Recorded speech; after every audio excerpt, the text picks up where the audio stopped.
Question, two positive charges of 1 coulomb are located at a distance 1 meter from each other in the air, then the electric force will be। दो positive charges हैं, ठीक है, जिन पे वो जो charges की quantity है वो है 1 कूलम, और जो 1 कूलम चार्जेस है वो पॉजिटिव ही है। अब ये जो दोनों चार्जेस है ये लोकेटेड है 1 मीटर डिस्टेंस पे, मतलब दोनों चार्जेस है पॉजिटिव चार्जेस, उनके बिटवीन में डिस्टेंस है 1 मीटर। अपने को इलेक्ट्रिक फोर्स फाइंड करना है। सिंपल सी बात है, माइंड में रखना कि जब पॉजिटिव चार्जेस हों उनके बिटवीन में डिस्टेंस हो और अपने को इलेक्ट्रिक फोर्स फाइंड करना हो, तो इलेक्ट्रिक फोर्स के ये वर्ड आते माइंड में आपके आ जाना चाहिए कूलॉम लॉ। ठीक है, कि चार्जेस के बिटवीन में इलेक्ट्रिक फोर्स फाइंड करने का एक ही फॉर्मूला है, वो है कूलॉम लॉ।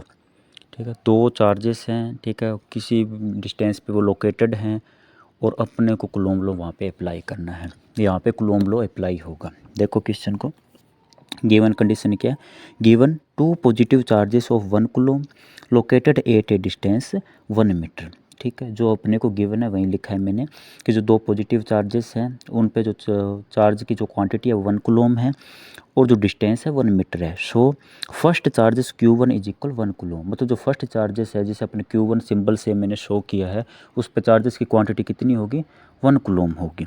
सेकंड चार्जेस जिसे सिंबल Q2 से मैंने शो किया है उस पे चार्जेस की क्वांटिटी 1 कूलॉम होगी। दोनों पे 1 कूलॉम क्यों है, क्योंकि according to question given condition है कि टू पॉजिटिव चार्जेस हो 1 कूलॉम, मतलब दो पॉजिटिव चार्जेस है और उन पे जो चार्ज की क्वांटिटी है वो 1 कूलॉम है। मतलब फर्स्ट चार्जेस है Q1 उस पे भी 1 कूलॉम चार्जेस है और जो सेकंड चार्जेस है Q2 उस पे भी 1 कूलॉम चार्जेस है। देन डिस्टेंस जिसे मैंने सिंपल आर से शो से लिखा है ब्रैकेट के अंदर इज इक्वल 1 मीटर, मतलब ये जो दो, और ये भी गिवन कंडीशन है अकॉर्डिंग टू क्वेश्चन कि जो डिस्टेंस है दोनों चार्जेस के बिटवीन में वो 1 मीटर है। तो कूलॉम का लॉ आपको लर्न होना चाहिए, सिंपल सी बात है। कूलॉम का लॉ होता है F is equal k Q1 Q2 upon r square. जो के है वो वहाँ पे कांस्टेंट है, उसकी वैल्यू कांस्टेंट वैल्यू है 9 इंटू 10 की पावर 9। ठीक है, और Q1 जो Q2 है वो दो चार्जेस हैं, ठीक है, जिन पे अपने क्या करें कूलॉम लॉ अप्लाई करने हैं, जो क्या है किसी ना किसी डिस्टेंस पे क्या लोकेटेड हैं। और यहाँ पे अपने Q1 और Q2 अकॉर्डिंग टू क्वेश्चन उनकी चार्ज की क्वांटिटी 1 कूलॉम अपने को गिवन है।